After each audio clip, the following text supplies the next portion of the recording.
Hi everyone, my name is Yuri and this is probably the most boring episode in the series where I'm rebuilding my Webflow site in Webstudio.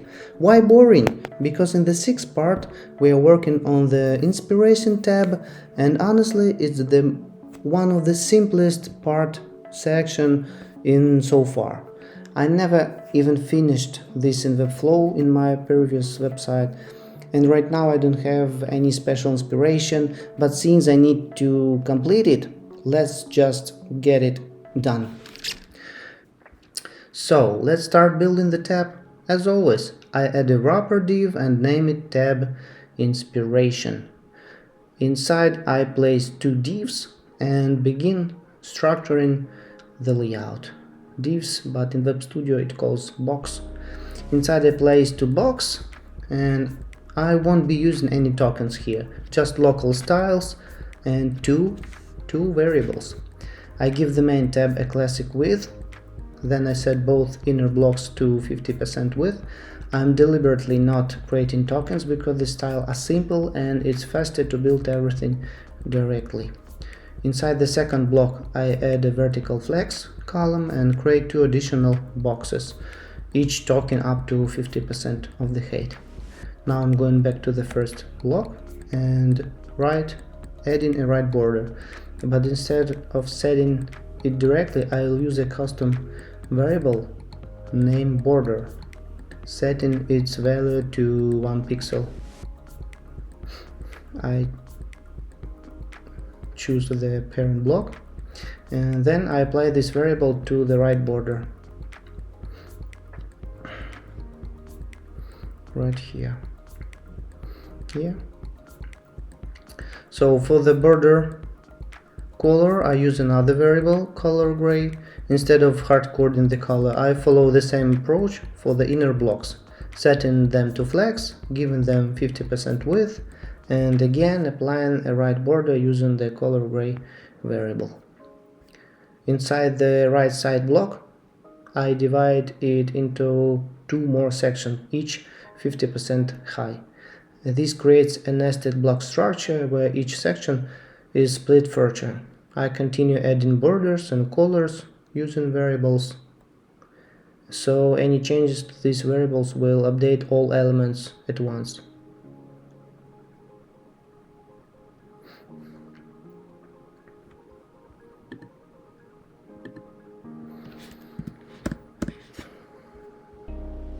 In global root, I set the border curl variable and confirm that everything updates correctly.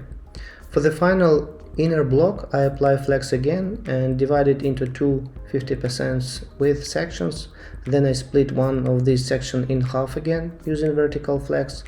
The inner blocks get 50% high with the bottom border, and creating the effect of another split. I apply the border variable and check if everything works as expected.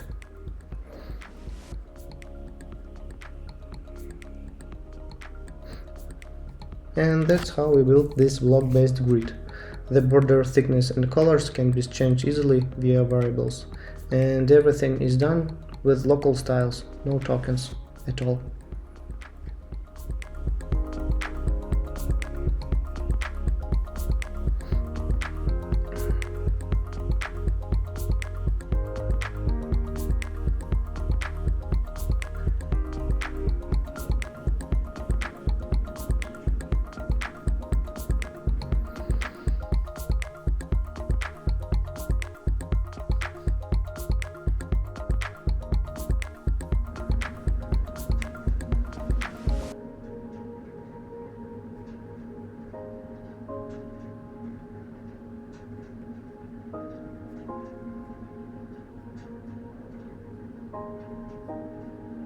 In the left block there is a placeholder text saying this tab is still a work in progress. I insert the text and wrap the first word into a span element. Centering.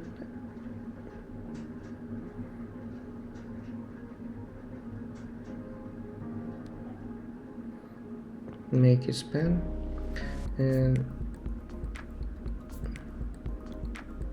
setting its font size to 2 EM, while the main text size is 1.25 rem.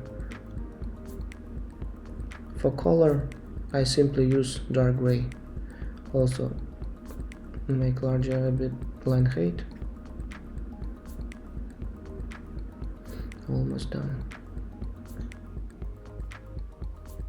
And that's it. The tab is done. Super quick and simple. Hope you found this useful. I don't know. Don't forget to subscribe, comment, press like button. See you in the next episode. Bye bye.